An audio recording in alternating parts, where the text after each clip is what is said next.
अस्सलाम वालेकुम। पाकिस्तान में इक़्तिसादी बहाली के अमल के लिए हर दूसरे साल जो है एक नारा मारा जाता है कि पाकिस्तान डिफ़ॉल्ट करने वाला था, हमने पाकिस्तान को तबाही के धाने से निकाल लिया और अब पाकिस्तान तरक्की की मनाजिल तय कर रहा है। ये हर दूसरे साल ये नारा मारा जाता है। जो बैठा होता है इक़्तिदार में वो अपने से पहले वाले के ऊपर ये इल्ज़ाम आयद करता है, लेकिन हकीकतन आप देखें तो 30-35 सालों में पाकिस्तान तनज़ली का शिकार है। इकनॉमिक ग्रोथ के हवाले से, आपके टैक्स रेवेन्यूज़ के हवाले से, पाकिस्तान से बरामदात में इजाफे के हवाले से, पाकिस्तान में मैन्युफैक्चरिंग सेक्टर में नई सरमायाकारी के हवाले से, तो कोई ऐसी चीज़ नहीं है जो दरमियान में बेहतरी आई हो। एक सिर्फ 2-3 साल का पीरियड था जिसमें CPEC के तहत पाकिस्तान में इंफ्रास्ट्रक्चर के शोबे में काफ़ी ज़्यादा चाइनीज़ पैसा आया, जिसके नतीजे में नई इंफ्रास्ट्रक्चर डेवलपमेंट हुई। लेकिन उसके बाद हम बैलेंस ऑफ पेमेंट क्राइसिस में फंस गए, क्योंकि वो 25-30 अरब डॉलर जो चाइनीज़ कंपनीज़ ने पाकिस्तान में आके पैसा लगाया वो वापस करने के लिए हमारे पास पैसे नहीं है। वो बराह रास्त सरमायाकारी हो तो फिर तो वो सरमाया लगाने वाले की ज़िम्मेदारी है, यहाँ स्टेट गारंटीड है या वो कर्ज़े, तो वहाँ पैसा वापस करना है तो पैसा पास है नहीं है। अदाद शुमार हर महीने आते हैं। कल वो इन्फ्लेशन का नंबर था, आज ट्रेड के नंबर्स आए हैं, तो बरामदात में नवंबर के महीने में अक्टूबर के मुकाबले में 15.8% कमी है, और अगर नवंबर को पिछले साल नवंबर से मिलाएं तो फिर भी 15.35% कमी है, और पहले 5 माह के अंदर 37% ट्रेड डेफिसिट ऊपर चला गया। तो कौन सा ऐसी दुनिया की साइंस है जो ये बताती है हमें कि पाकिस्तान तरक्की की राह के ऊपर गामज़न है, जो रोज़ हुकूमत दावा करती है, सुबह शुरू होते हैं और शाम तक बताते हैं कि हम पाकिस्तान बहुत तरक्की कर रहे हैं। टैक्स रेट्स ले गए हैं 40% सैलरीड क्लास के ऊपर और कुछ 60% जो बड़े इंडस्ट्रीज हैं, कॉर्पोरेट सेक्टर्स हैं, उनके ऊपर। ना कोई पाकिस्तान में नया सरमाया डाल रहा है। बड़े बड़े जो मल्टीनेशनल कंपनीज हैं वो पाकिस्तान छोड़ के वापस चली गई हैं। ग्रोथ आपकी स्टाइफल हो गई है क्योंकि आपकी मैन्युफैक्चरिंग सेक्टर में इन्वेस्टमेंट नहीं आ रही, और आपका जो टैक्स स्लैब है वो डिस्करेज करता है नई सरमायाकारी को, तो आएगा भी नहीं कोई पैसा लेकर। इवन जो IT का शोबा पाकिस्तान में ख़ुद से फास्टेस्ट ग्रोइंग एक एरिया, उसके अंदर भी हम मसाइल पैदा कर रहे हैं क्योंकि उनके जो प्रोफेशनल्स हैं उनकी सैलरी ज़्यादा है, तो वह पाकिस्तान की बजाय UAE, कतर या सऊदी अरब में बैठ के काम करने को तरजीह देते हैं, बजाय ये कि पाकिस्तान में बैठें और 40% अपनी सैलरी का कटवा दें। तो एक ओवरऑल रिव्यू करने की ज़रूरत है। ये तरीकाकार दुरुस्त नहीं है। जिस मॉडल पे अभी हम हैं इसमें हमने इंपोर्ट कंप्रेशन की शुरू के 2-3 साल, जो आप क्राइसिस मैनेजमेंट करते हैं, फायर फाइटिंग करते हैं, इंपोर्ट रोक दो, यहाँ से डॉलर की पेमेंट्स रोक दो, क्योंकि हमारे पास पैसा देने के लिए डॉलर्स नहीं थे। लेकिन उसके अरसे में 2-3 साल के अरसे में आपकी बरामदात में इजाफा होना चाहिए, पाकिस्तान से एक्सपोर्ट्स बढ़नी चाहिए। एक्सपोर्ट्स बढ़ नहीं रही हैं। बढ़ेंगी क्यों नहीं?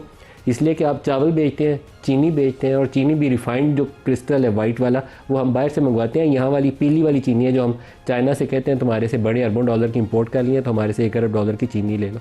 अगर यही कुछ ही बेचेंगे तो फिर पाकिस्तान से बरामदात नहीं बढ़ सकती। आज से 4 साल पहले 2021-22 में कोई 31 बिलियन डॉलर हमने टच किया था। अभी के नंबर्स देख के मुझे लगता है कि शायद हम दोबारा 30-31 अरब डॉलर पे फिर या 32 अरब डॉलर पे पहुंच जाएंगे इस साल के आखिर तक। तो it's a very poor performance, जिसके ऊपर पूरी रियासती मशीनरी के लिए लम्हा फिक्रिया होना चाहिए और सर जोड़ के बैठना चाहिए। और टैक्सेस के स्लैब जो है उसको सब्सटेंशली रिड्यूस करने की ज़रूरत है, ताकि कोई पाकिस्तान में काम करने की पोजीशन में आए। अगर किसी ने 100 रुपया कमाया और 40 सरकार ले जाएगी तो फिर पाकिस्तान आगे नहीं चल सकता। ना टैक्सेस में ग्रोथ होगी, हो भी नहीं रही। टैक्स टारगेट हम बार बार मिस कर रहे हैं। तो ये तो ओवरऑल इकॉनमी के हवाले से, लेकिन एक आज स्टेटमेंट है एयर चीफ का, वो आपको पहले मैं दिखाना चाहूँगा, फिर प्रोग्राम का आगाज़ आगे करेंगे। दिखाइएगा चीफ ने। The people of Pakistan and its armed forces defeated the enemy with far greater numerical might. Certainly, this resounding success during Marka Haq Baniyanul Marsus was the outcome of unified approach by all elements of national power. Pakistan Air Force conducted full spectrum multi-domain operation. The world was stunned to witness the superb execution of Pakistan Air Force operation. When Pakistan's sovereignty was challenged by the aggressor, PF upheld the legacy of fighting outnumber and shot down the enemy's most modern and capable aircraft, including multiple Rafale jets, Su-30 MKI, Mirage 2000, MiG-29, unmanned aerial system with multiple solid evidence and electronic signatures. The victory also reflects great credits on the firm resolve, well-executed tri-service synergy, aggressive decision-making and full support of Field Marshal Sayyid Asim Munir. तो ये बड़ा अच्छा statement है क्योंकि इसमें उन्होंने पूरा उस मई वाली जो पाकिस्तान की अल्लाह पाक ने बेमिसाल कामयाबी थी, पूरा उसको कम्प्रीहेंसिवली 2-4 जुमलों के अंदर रिव्यू कर लिया है। पाकिस्तानी एयरफोर्स ने कितनी बेमिसाल कामयाबी हासिल की और तीनों सर्विसेज ने जो जॉइंटली उस वक्त एफर्ट की, जिसके नतीजे में अल्लाह ताला ने पाकिस्तान को कामयाबी दी और दुश्मन को एक हजीमत जो थी उठानी पड़ी, जिसको बड़ा जोम था कि हम मददी बरतरी हासिल है, हमें कन्वेंशनल वारफेयर में हम बहुत सुपीरियर हैं। राफेल वो मोदी कहता था जब हमारे पास आ जाएंगे। अभिनंदन का त्यारा गिरने के बाद उस वक्त भी शर्मिंदगी उठानी पड़ी थी और अल्लाह ताला ने दोबारा उसकी वो खाक में, उनकी जो थी ना वो एरोगेंस जो थी वो खाक में मिला दी जब अल्लाह ताला ने मई के महीने में दोबारा पाकिस्तान को कामयाबी दी। अब इस कामयाबी के बाद जो नेक्स्ट स्टेप था वो पाकिस्तान के लिए बहुत ज़रूरी, वो ये था कि एक पोलिटिकल यूनिटी पाकिस्तान में कायम हुई थी। इसी जंग के दौरान कोई तकसीम नहीं थी रहेगी कि नून लीग कौन सी है और पीटीआई कौन सी है, उसको बरकरार रखना और उसके लिए जो पोलिटिकल डिफरेंसेस थे उसको रिजॉल्व करना, उसमें हुकूमत वक्त का बहुत बड़ा रोल था और अपोजिशन को आगे बढ़ना चाहिए था ताकि ये जो तनाव वाली कैफियत थी वो ख़त्म हो जाती। लेकिन हुआ ये कि पिछले 1 महीने से इमरान खान के ऊपर मुलाकातों के ऊपर पाबंदी थी, जिससे रोज़ाना ये इशू पैदा होता था कि इमरान खान जिंदा है या उसकी सेहत ठीक है या नहीं है। उसकी फैमिली के लोग, उसके बेटे ये सवाल उठाने लगे थे। रॉयटर्स ने स्टोरी की, BBC ने स्टोरी की, इंटरनेशनल मीडिया ने उसके ऊपर रिपोर्ट्स जारी की और उसके बाद आज इमरान खान की बहन उज़्मा खान से मिल के आई हैं इमरान खान से। उन्होंने कहा है कि इमरान खान की सेहत बहुत अच्छी है और उनको कोई मसला नहीं है, कैद तन्हाई में है जिसकी उन्होंने शिकायत की और वो गुस्से में भी है। उमैर न्याजी साहब हमारे साथ हैं, बैरिस्टर उमैर न्याजी साहब। उमैर न्याजी साहब बहुत शुक्रिया आप हमारे साथ शामिल हो रहे हैं। अब आपकी जमात की जो बहुत ज़्यादा तनाव था और टेंशन थी कि मुलाकात नहीं हो रही फैमिली की, तो आज की मुलाकात के बाद उसमें तनाव में कुछ कमी आई? बिस्मिल्लाहिर्रहमानिर्रहीम।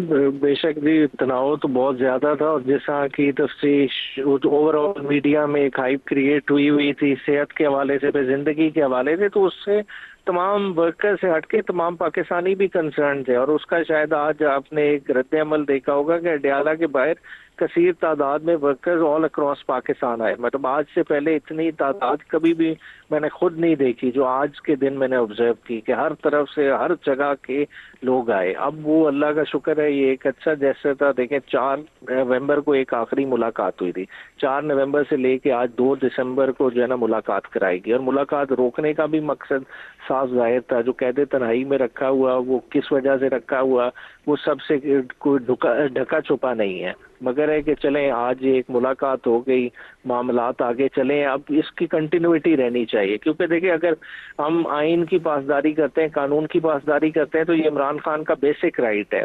बेसिक राइट फर्दर एलेबोरेट किसने की है? इस्लामाबाद हाई कोर्ट के फैसलों ने की है। तो जब फैसले मौजूद हैं और कोई उस कदगन नहीं है तो इस तरह से रोकना और उसको वेपनाइज करना मुलाकात को किसी और चीज़ों के लिए, तो वो बहुत ही गलत है और उसको नहीं होना चाहिए। जो मेयर साहब, अगर हुकूमत और अपोजिशन थोड़ा सा मामला फहमी का रवैया अपना लें, दोनों तरफ, आप भी, आपके ऊपर बहुत बोझ है क्योंकि आपका माजी की सियासत जो थी वो सड़क को गरमाने वाली रही है, उससे आगे आप भी नहीं बढ़े और अब हुकूमत वक्त जो 1 महीने से कहती है मुलाकात ही नहीं करने देंगे, वो भी दुनिया के किसी कानून में जस्टिफाइबल नहीं है। तो आप दोनों अगर थोड़ा सा मामला फहमी का मुजाहरा करें तो इतना बड़े इशूज़ है नहीं है जितने बड़े पाकिस्तान में बन गए हुए हैं। सारा कुछ अटक गया हुआ है सिर्फ एक इशू के ऊपर, हम उससे आगे नहीं चल रहे। अच्छा देखिए बैक एंड पे कुछ ना कुछ तो मामला फहमी दिखाई गई है। अगर इसे कहना देखिए चले फ्लोर ऑफ द हाउस पे अगर एक ऑफर थी तो उस पे तहरीक इंसाफ ने भी गए स्पीकर के पास, पूरी हमारी क़यादत गई, अलामा नासिर इकबाल साहब ने उसको लीड किया और उस चीज़ों पे जो है ना काफ़ी बिल्डअप नज़र आया और मैं समझता हूँ कि शायद उसकी वजह से आज जो है ना एक बेहतर रिस्पांस आया है। पर इस चीज़ की कंटिन्यूटी ज़ाहिरी तौर पे बननी चाहिए, मगर इसमें देखिए इसमें बहुत सारा हुकूमत का भी रोल है। हुकूमत को बहुत सारी चीज़ों की ओनरशिप लेनी पड़ेगी। हुकूमत खाली हाथ खड़े कर ले कि जी हम अडयाला के मामलात में बेबस हैं तो वो भी फिर एक ठीक तासुर नहीं है। आपने कहा कि बैक एंड पे कुछ मामला फहमी हुई है, वो क्या हुई है बैक एंड पे मामला फहमी? मतलब ये आज मुलाकात हो गई ना कि कल जो स्पीकर से हमारा डेलीगेशन मिलने गया था वहाँ उनकी राना सनाउल्लाह साहब बाकी सारों से मुलाकात स्पीकर चेंबर में हुई थी। तो गुफ्ते शनीद के नतीजे में मैं समझता हूँ कि कुछ ना कुछ बर्फ तो पिघली है। तो आज एक बहन की मुलाकात हुई, हालांकि तीनों बहनें वहाँ मौजूद तो ये क्या उसी मामला फहमी का नतीजा है कि आज सुहेल अफरीदी जो है वो आज प्रोटेस्ट में शामिल नहीं हुए? उसका मुझे आइडिया नहीं। मैं तो वही बात कर सकता हूँ जो नेशनल असेंबली में मैंने खुद ऑब्जर्व की है, देखी है, उस एंड का मुझे नहीं आइडिया। तो क्या इस मामला फहमी को आपकी जमात जारी रखना चाहेगी? देखिए पॉलिटिकल रास्ता तो पॉलिटिक्स का रास्ता तो पॉलिटिकल तरीके से ही निकलता है और आप जब तक सारों को एंगेज नहीं करेंगे, अक्रॉस द बोर्ड बात नहीं करेंगे तो जाहिर बात है कॉम्प्लिकेशन बनेगी। मगर जिस तरीके से इमरान खान को बार बार आइसोलेशन में रखे हैं तो चीज़ें खुद जो है ना उसमें देखें जलती पे तेल का काम तो फिर हम खुद कर रहे होते हैं ना, हुकूमत को भी तो इस पे सोचना चाहिए। क्योंकि देखें हफ्ते में जब 2 मुलाकातें हैं लिखी हुई हैं, वो मुलाकातों में ऐसा कौन सा कोई एटमी फार्मूला बाहर आ जाना है जिससे इन्हें अचानक इतनी परेशानी होती है कि बिल्कुल जो है ना ये आइसोलेशन के फेज में खान साहब को ले जाते हैं, तमाम मुलाकातें बंद कर देते हैं। उसकी वजह से देखिए रिएक्शन भी आता है, आपको सोशल मीडिया पे भी रिएक्शन मिलता है और उन चीजों से मामलात और गड़बड़ की तरफ जाते हैं। आपकी जमात का कुछ तर्ज सियासत उसमें तब्दीली आएगी, या इमरान की आज की जो मुलाकात है उसके बाद जो हदायत मिली हो, क्या आप लोग चाहेंगे कि एक मेज़ पे बैठ जाएं और हुकूमत के साथ बातचीत को शुरू करें, या चाहेंगे कि अभी वो जरदारी और शहबाज शरीफ के साथ नहीं बैठना, उसी रवैये को जारी रखेंगे? अच्छा देखिए ये काफी डिबेटेबल बात है, इस पे देखें पूरी पार्टी को सोचना पड़ेगा। इमरान खान साहब की भी इंस्ट्रक्शंस आती हैं, मामलात हैं, सारे हैं, मगर एक ओवरऑल सियासत का भी हमने पता करना है कि ओवरऑल देखें 8 फरवरी के बाद आज जिस दिन में हम खड़े हैं और जिस वक्त इमरान खान साहब की हुकूमत की सियासत की बहुत सारी रियलिटीज चेंज हुई हैं, और अगर देखा जाए अल्टीमेटली सियासत की स्पेस स्क्वीज हुई है, सियासतदानों की स्पेस कम हुई है। अल्टीमेटली ये लड़ाई तमाम सियासतदानों को लड़नी पड़ेगी इस स्पेस को वापस लेने के लिए। हम सबको अहाता करना पड़ेगा। देखें अब इसमें जो है ना ये डिबेट थोड़ी लंबी हो जाती है, मगर देखना पड़ेगा कि देखें कुछ जमातें हैं, मतलब हम अगर क्लेम कर रहे हैं अपने आप को एंटी एस्टैब्लिशमेंट तो हमारा क्या रोल है, और अगर दूसरे हैं जो कह रहे हैं कि प्रो एस्टैब्लिशमेंट है उनका किस हद तक रोल है। तो सर पाकिस्तान में शायद कोई एंटी एस्टैब्लिशमेंट जमात है नहीं है, माजरत के साथ बुरा ना मनाइएगा, लेकिन जब आपको जफ्फी डली होती है तो उस वक्त आपको प्रो लगता है, जब आपकी वो जफ्फी खत्म होती है तो फिर आप एंटी बन जाते हैं। आप वो सेम पेज वाली आप ही जमात है, आजकल वो सेम पेज वाली जो मौजूदा हुकूमत है वो जमात है। डॉक्टर मुसद्दक मलिक साहब भी हमारे साथ हैं, वफाकी वज़ीर मौसमियाती तब्दीली। डॉक्टर साहब सर, इमरान खान की मुलाकात हुई है तो अभी उमैर साहब ने एक अच्छा जुमला बोला, उन्होंने कहा कुछ बैक एंड पे मामला फहमी हुई है जिससे बर्फ़ पिघली है। मुझे अच्छा लगा इनके मुंह से लफ्ज़ सुन के। तो आपके एंड पे भी कोई बर्फ़ पिघली है या नहीं पिघली? नहीं, हमारा वी आर ऑल वाटर। नहीं, हम तो कई मरतबा आपको मालूम है कि वज़ीर आज़म भी दावत दे चुके हैं कि आप आएँ बात करें। वज़ीर आज़म सिर्फ दावत नहीं दे चुके, उन्होंने ये भी कहा कि अगर आप मुनासिब नहीं समझते मुझसे बात करना तो आप स्पीकर साहब के कमरे में आ जाएं, वहाँ पे बात कर लें। तो ये बड़ी खुशी की बात है। मैं अभी ये टिकर भी आपने जो चलते हैं आपके ये टेलीविज़न पे देख रहा था, जिसमें उमैर नियाज़ी साहब कह रहे थे कि बातचीत के ज़रिए मामलात जो हैं वो अच्छी समत में जा रहे हैं। तो मेरे ख्याल में अगर बातचीत के ज़रिए मामलात अच्छी समत में जा रहे हैं तो ये बातचीत को बढ़ना चाहिए। उन्होंने बताया कल पीटीआई की लीडरशिप जो है स्पीकर ऑफिस में राना सनाउल्लाह से भी और स्पीकर साहब से भी मिली है, उसके नतीजे में ये पेश जी, तो वो अच्छी बात है ना जी। तो हम समझते हैं कि जो सियासी गुफ्तगू है, जिसका उमैर नियाज़ी साहब भी यही कह रहे थे कि गुफ्तगू होनी चाहिए, मामलात को तय करना चाहिए, सियासत की स्पेस कम हो रही है। तो अगर फाइनली अगर हकीकत में खान साहब अगर उनको वो, क्योंकि उन्हीं की डायरेक्शन पे सारा कुछ होता है, अभी तक तो उनकी डायरेक्शन पे इस तरह की चीज़ें नहीं हुई हैं। अगर कोई मामला शुरू भी होता है तो थोड़ी देर में वो डीरेल कर देते हैं, थोड़ी देर में आवाज़ आनी शुरू हो जाती है कि इनकी तो बाइख्तियार ही नहीं है, इनसे क्या बात करें। तो भाई फिर किन से बात करेंगे? जिनसे आप बात करना चाहते हैं वो कभी चाहते हैं आपसे बात करना, कभी नहीं चाहते आपसे बात करना। तो बात तो आपको उन्हीं से करनी पड़ेगी जो पॉलिटिक्स के एरिना में हैं, जो आपके दोस्त हैं, जो हरीफ हैं मगर दुश्मन नहीं है। सियासी मुखालफत दुश्मनी नहीं होनी चाहिए। तो अगर ये बात करने के लिए तैयार हैं तो ये मैं समझ बहुत खुशाइन बात है और ये बात बढ़नी चाहिए। और जिस तरह मैं और उमैर नियाज़ी साहब हम बैठते हैं, हम इख्तलाफ भी करते हैं, बात भी करते हैं, कोई नई तजावीज़ भी, अब उन्होंने जितनी बातें की हैं उसमें मेरे पास कोई बहुत बड़ी, जितनी मैंने बात सुनी, मैं ज़रा दे रहा है माफ़ी चाहता हूँ, मैंने कोई ऐसी बात नहीं सुनी जिस पे मैं कहूँ कि ये क्या बात हुई जी, मैं तो बिल्कुल नहीं मानता। वो कह रहे हैं बात करनी चाहिए, मैं भी कह रहा हूँ बात करनी चाहिए। वो कह रहे हैं बात से खुश उसलूबी से मामला तय हो रहे हैं, तो मैं कहता हूँ खुशाइंद है, बहुत खुशाइंद बात है। वो कहते हैं हमने इन 2 लोगों से बात की, मैंने कहा बाकी लोगों से भी बात करें ताकि मामला ज़रा ज़्यादा तेज़ी से इंस्टीट्यूशनलाइज हो जाए तो बहुत अच्छा। शेर अफसर मरवत साहब भी हमारे साथ शामिल होते हैं। मरवत साहब आपका बहुत शुक्रिया।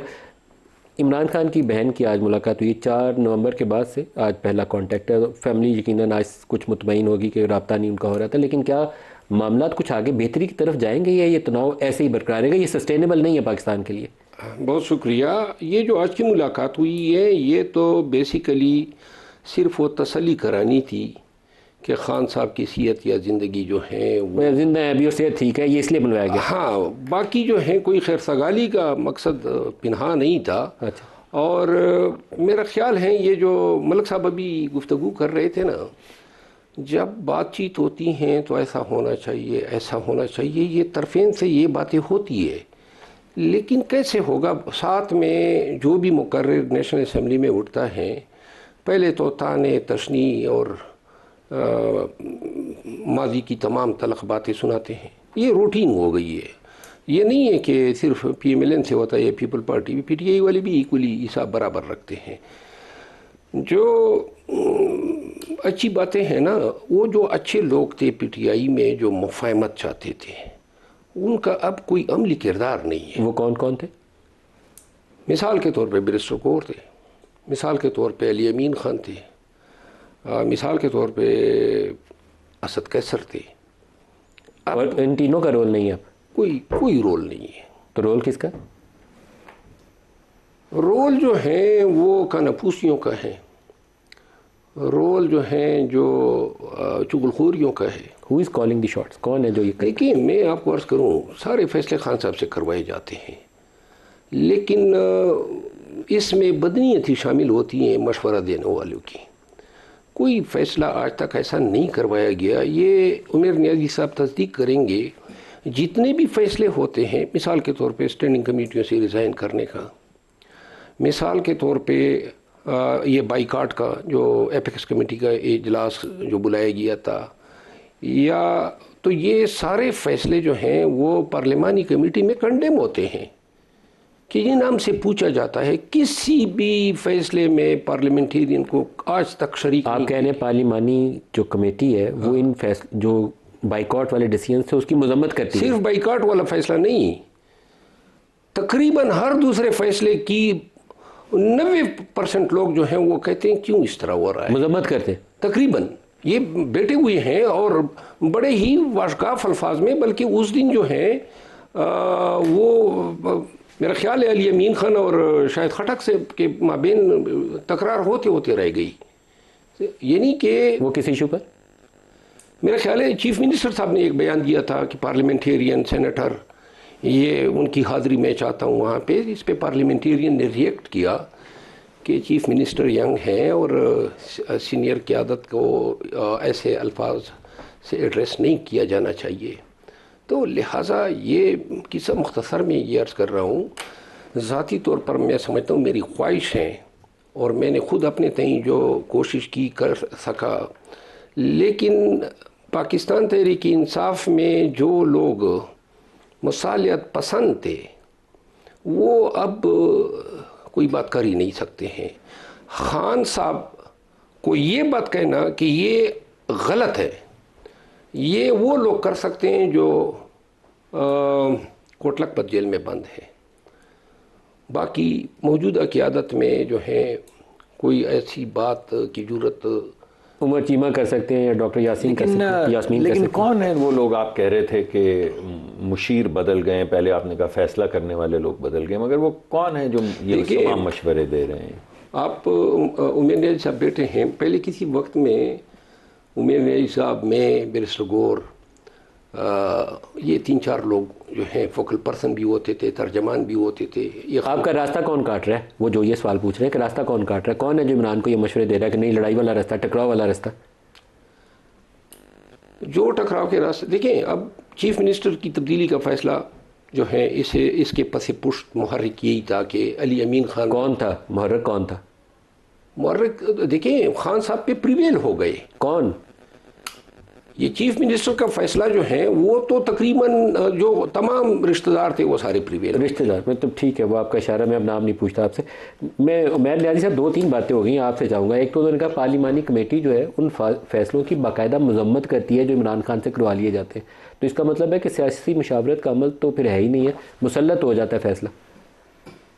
नहीं, देखिए, मजम्मत वाली तो स्टेज नहीं, बेसिकली होता है कि हर फैसला डिबेट जरूर होता है। हमारी पार्लिमानी पार्टी डेमोक्रेटिक पार्टी है, चाहे जो भी फैसला हो उस पर बात की जाती है, फिर आरा भेजी जाती है खान साहब तक। खान साहब उसको रद्द कर दें, जाहिर बात है, वो ओवर रूलिंग अथॉरिटी है। अब उनका जाहिर बात है डिफरेंट पर्सपेक्टिव है। अब देखिए, गवर्नमेंट साइड है, उसके पास एक डिफरेंट आर्सेनल है।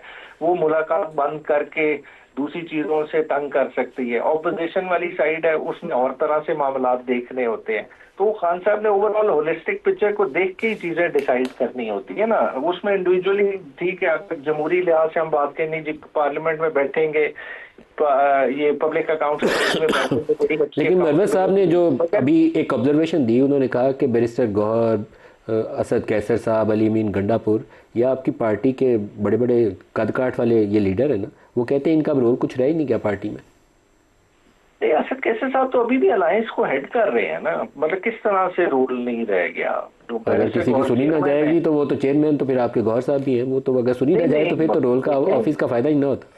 नहीं, देखें रोल तो खुद असर्ट भी करना होता है ना। देखें रोल दे दिया इमरान खान ने, अगर बैरिस्टर गौहर को चेयरमैन बनाया है तो वो सर्मोनियल ओहदा तो नहीं है ना, आगे खुद इंसान ने खुद भी तो असर्ट करना है।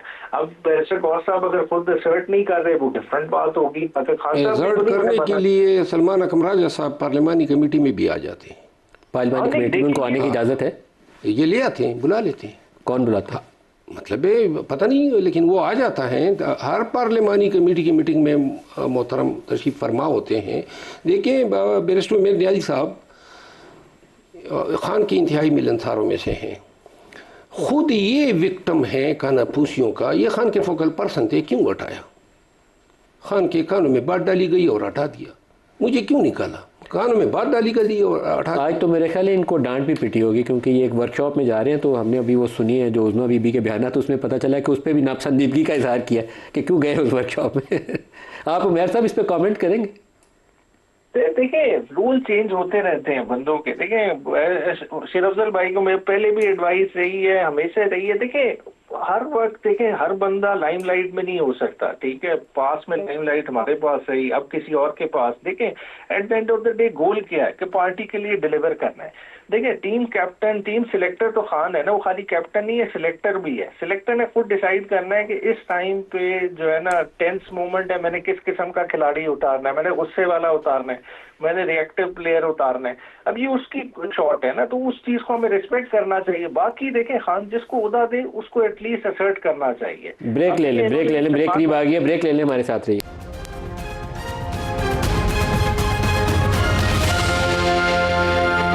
प्रोग्राम में दोबारा खुश आमदीद कहते हैं। पाकिस्तान तहरीक इंसाफ का एक तरफ तो मसला यह है कि इमरान खान से मुलाकात नहीं हो रही थी, जो आज 1 महीने के बाद हुई है, लेकिन साथ दूसरा मसला यह है कि केपी में गवर्नेंस के हवाले से फेडरल गवर्नमेंट रोज़ाना सवाल उठा रही है, बल्कि अब पब्लिकली इस चीज़ को कह रही है कि वहाँ पर गवर्नर राज लगाना चाहिए ताकि वहाँ पर लॉ एंड ऑर्डर सिक्योरिटी की सूरत हाल दुरुस्त हो। हमारे पास कुछ अदाद शुमार हैं जो ये वफाकी हुकूमत के कुछ लोगों ने हमें दिए। वो उसके मुताबिक यह है कि 2025-26 में जो मजमूई रेवन्यूज़ सूबे को, केपी को, खैबर पख्तूनख्वा के लिए बजट किए गए हैं वो हैं 2119 अरब रुपए, और इस 2119 अरब रुपए में से 1990 रुपये या 2000 अरब कह लीजिए वो वफाकी हुकूमत की ट्रांसफ़र से वहाँ जा रहे हैं। सूबा अपने वसाइल से सिर्फ 129 अरब रुपये निकाल रहा है। तो पुअर परफॉर्मेंस के ऊपर उनका ये पहला सवाल है। दूसरा वो कहते हैं 1% वॉर ऑन टेरर का एक हिस्सा है जो हम इनको 2010 से 2025 तक दे रही है, जिसका मजमूई रकम बनती है 700 अरब रुपये। तो इस 700 अरब से कौन सी सिक्योरिटी इंप्रूव की है, काउंटर टेररिज्म के हवाले से क्या इंप्रूवमेंट आई है।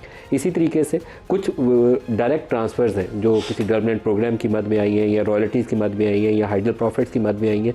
तो उसके लिए भी लोगों की हालात हाज़रा या उनकी जो एजुकेशन लेवल, हेल्थ फैसिलिटीज़, उसमें कितनी इंप्रूवमेंट आई है। तो ये एक बड़ा सवाल है जिसको उठाया जा रहा है, और वफाक कहता है कि अब गवर्नर राज के लिए संजीव किया जा रहा है। डॉक्टर साहब इसके ऊपर आपसे जवाब चाहूँगा, गवर्नर राज क्यों? क्योंकि ये नंबर्स बाकियों के भी इससे ज़्यादा मुख्तलिफ नहीं होंगे, कोई हुन नहीं बरस रहा कहीं पे भी, सारी जगहों पे लोगों मुश्किलों का शिकार है। तो वाई केपी ओनली? देखिए मैं पहले ज़रा वो उमैर भाई के वापस उस पर आ जाएंगे, पहले इसका जवाब। एक सेकंड में मैं आता हूँ। तो उमैर भाई ने बड़ी अच्छी बात की, उन्होंने कहा कि ये एक डेमोक्रेटिक पार्टी है। तो मेरे दिमाग में ये आया कि कप्तान भी कप्तान है, और सिलेक्टर भी कप्तान है, और खिलाड़ी भी कप्तान है, और तमाशाई भी कप्तान है, और अंपायर भी कप्तान है, यहाँ तक कि लाइनमैन भी कप्तान है, और टिकट चेकर भी कप्तान है, और टिकट देने वाला भी कप्तान है, और टिकट लेने वाला भी तो ये किस तरह की जमहूरियत है, ये किस तरह की डेमोक्रेटिक पार्टी है? अभी ये सारे दोनों भाई का ताल्लुक पीटीआई से है या रहा है, तो दोनों यही बता रहे हैं। तो फिर ये किस किस्म की सियासी है? और दूसरी बात ये कि डेमोक्रेटिक तो पता नहीं है या नहीं है, मगर सियासी नहीं रही।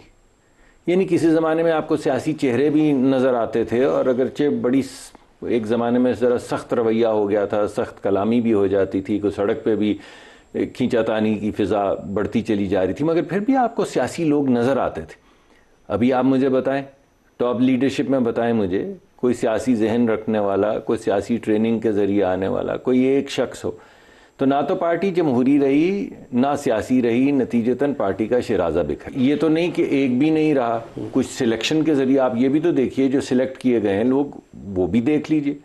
जिस तरह ये कह रहे हैं कि सिलेक्टर भी वो खुद हैं, कप्तान भी वो खुद हैं, तो अजीब सा मामला।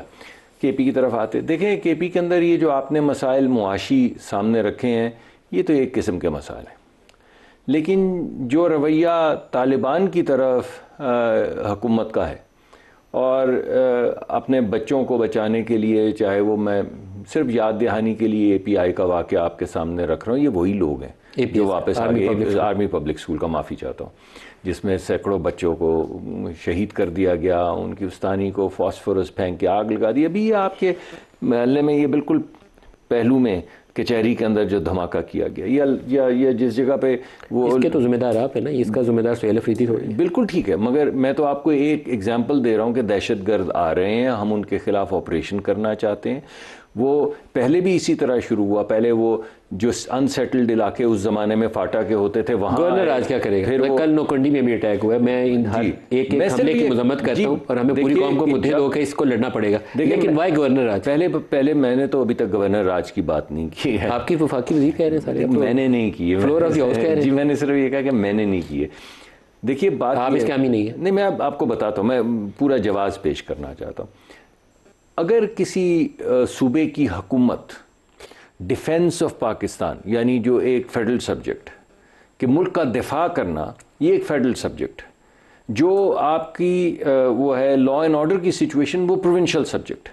आप अपना काम भी ना करें और वफाकी हुकूमत को अपना काम भी ना करने दें, और आप वफाकी हुकूमत को ना सिर्फ अपोज करें बल्कि वो सब्जेक्ट्स जो वफाकी हुकूमत के हैं, फॉरेन पॉलिसी के, निगोशिएशन के, आप बोलेंगे हम अलहदा करेंगे और हमारे अलहदा मामलात होंगे, हम अपने मुल्क की, यानी अपने मुल्क की नहीं, अपने सूबे की एक अलहदा फॉरेन पॉलिसी बनाएंगे और उस पर चलेंगे, तो किसी ना किसी जगह पे तो लाइन ड्रॉ करनी पड़ेगी।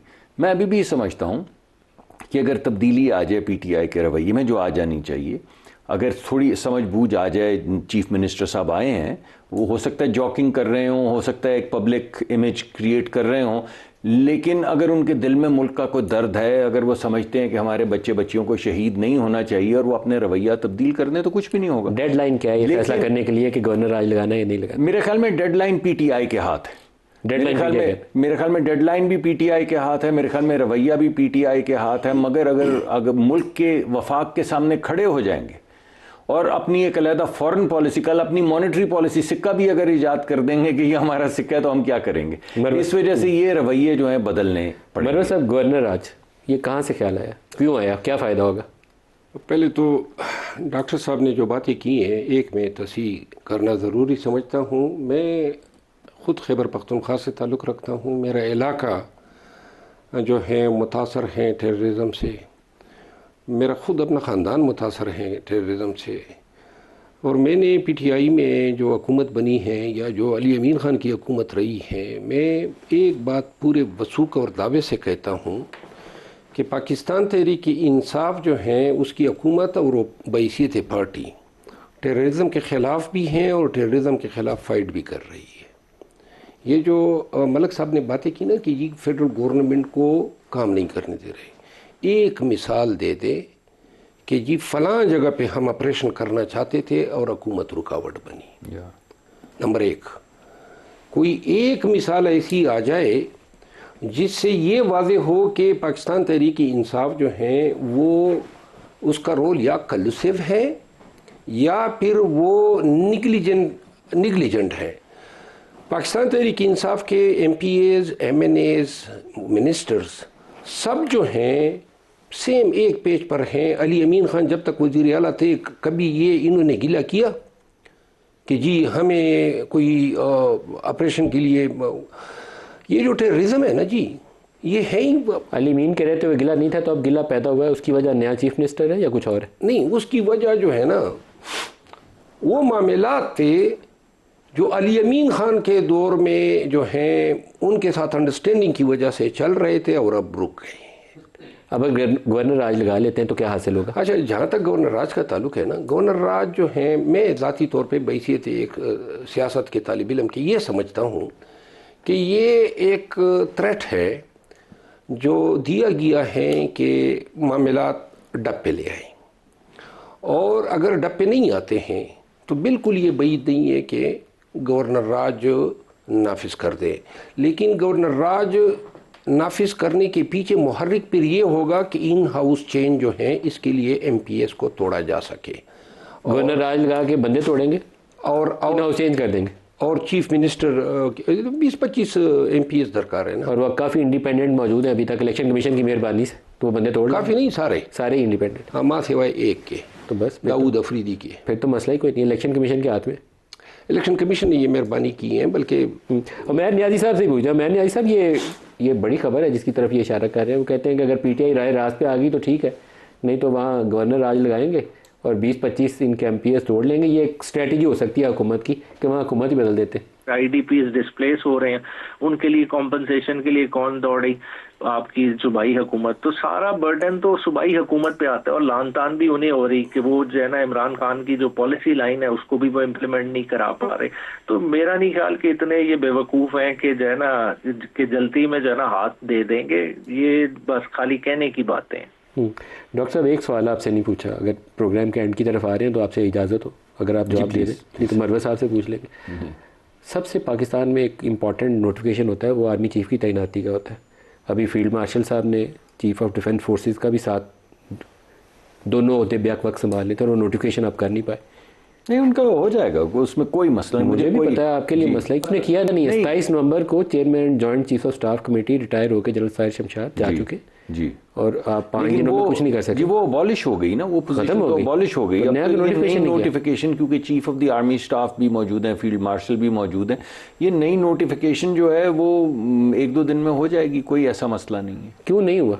कोई ऐसी वजह नहीं थी, कोई वजह के बगैर तो डिले होना नहीं चाहिए, एक दिन के लिए पहले हो जाना चाहिए था। नहीं, 27 को इन्होंने उद्दा खत्म होना था, तो 26 को आपको नोटिफाई करना चाहिए। पहले कुछ लोगों का ये ख्याल था कि आइन में अगर ये चीज़ आ गई है और लिखी गई है, और ऑटोमेटिकली ये भी लिखा गया है कि जो चीफ होंगे उनको CDF बनाया जाएगा, chief of the defence forces बनाया जाएगा, तो कोई वजह नहीं है। सर 3 लाइन का नोटिफिकेशन होता है, कोई आपने नहीं किया। दोनों सूरतों में कोई मसला प्राइम मिनिस्टर रात आए नहीं है, तो लाहौर गए हैं, अब इस्लामाबाद आए हैं, अभी तक नोटिफिकेशन नहीं हुआ। मेरे प्रोग्राम के बाद हो जाए, पता नहीं अभी तक नहीं हुआ। नहीं, मैं ये समझता हूँ कि ये चाय की प्याली में तूफान है। ऐसा ही होगा ऐसा ही होगा, लेकिन इस चाय वाले तूफान से भी आप बचिएगा, ये तूफान काफी गर्म होता है। जो मलक साहब ने बात की ना, मलक साहब मिनिस्टर है, आईनी पोजीशन है, कॉन्स्टिट्यूशन के अंदर प्रोवाइडेड है, इसका इन्होंने हलफ लिया है, इनका गजट नोटिफिकेशन हुआ है। जितने आईनी मनासिब हैं, मैंने वोट लिया है आइन के तहत, इन सब के गजट नोटिफिकेशन लाजमी है, और ये भी गजट नोटिफिकेशन के बगैर इफेक्टिव नहीं होगा। अब 2-3-4 आयाम की डिले तो रूटीन समझी जा सकती है, लेकिन अगर तबालत बढ़ती है तो फिर ये जो सरगोशियाँ हो रही हैं, ये बात फिर मानीखेज बन जाती है। आपके ख्याल में डिले हुआ क्यों? ये प्रोसीजरल लैप्स नहीं है जितना आसानी से उनका, बहुत अच्छे से अल्फाज में इन्होंने सवाल टाल दिया मेरा।